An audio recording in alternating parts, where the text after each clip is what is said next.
Umat yang dikasihi Tuhan Yesus Kristus, marilah kita sejenak mendengarkan firman Tuhan. Sekarang kami tahu bahwa Engkau mengetahui segala sesuatu dan tidak perlu orang bertanya kepadamu, karena Engkau datang dari Allah. Yohanes pasal 16 ayat 30. Dengan bicara terus terang tanpa kiasan lagi, Yesus meyakinkan para murid-Nya bahwa Dia adalah anak Allah. Itulah yang dapat kita lihat dari firman ini. Yesus dapat membaca isi hati para murid-Nya tanpa harus bertanya, tanpa bicara apapun pada Yesus. Seperti buku yang terbuka saja, Yesus dapat melihat dan mengetahui isi hati para murid-Nya. Hal ini membuat para murid menyerah dan percaya pada Yesus.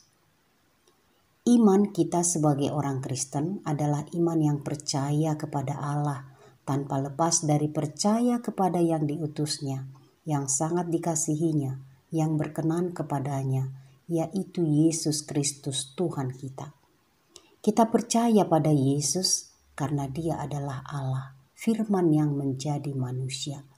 Dan itulah yang sejak awal disampaikan oleh penulis Injil Yohanes pasal 1 ayat 1.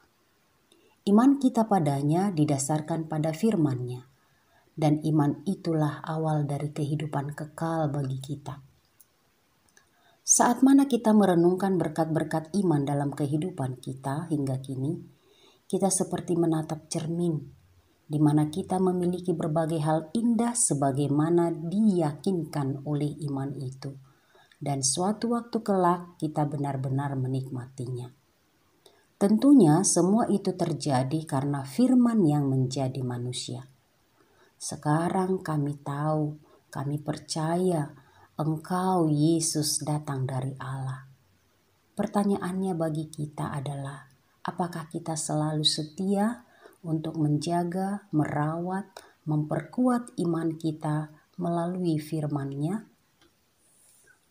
Terlepas dari pengakuan para murid itu, Yesus sangat realis.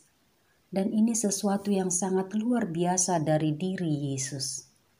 Pengampunan dan iman dikombinasikan.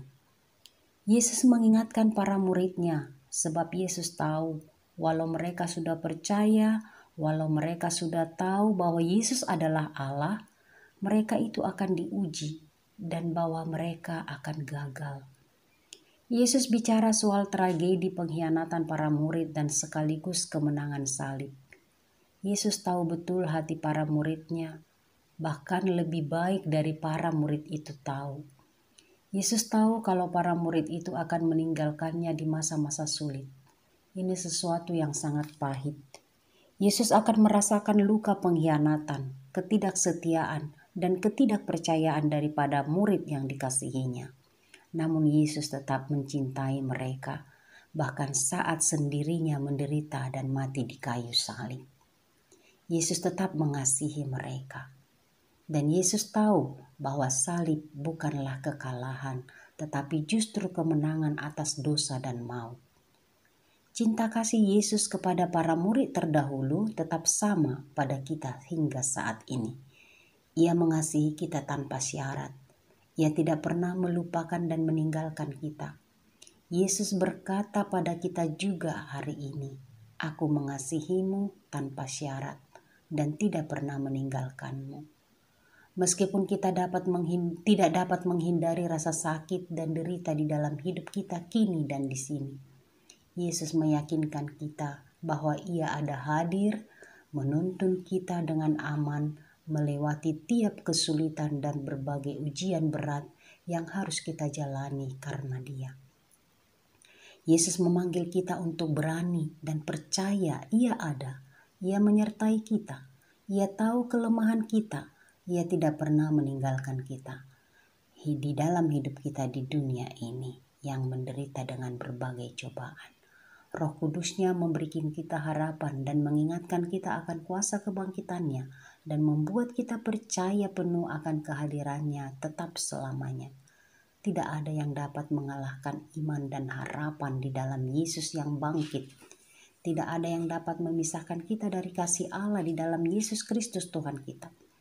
Di tengah pandemik yang kita tidak tahu kapan selesai dan bersih, di tengah ujian yang berat, Roh-Nya menopang kita, memberi kita keberanian untuk mengatasi masa hal-hal sulit, untuk bertahan dalam iman. Mari kita tetap percaya pada Yesus dan berpegang teguh pada firman-Nya. Kasih-Nya kekal selamanya bagi kita.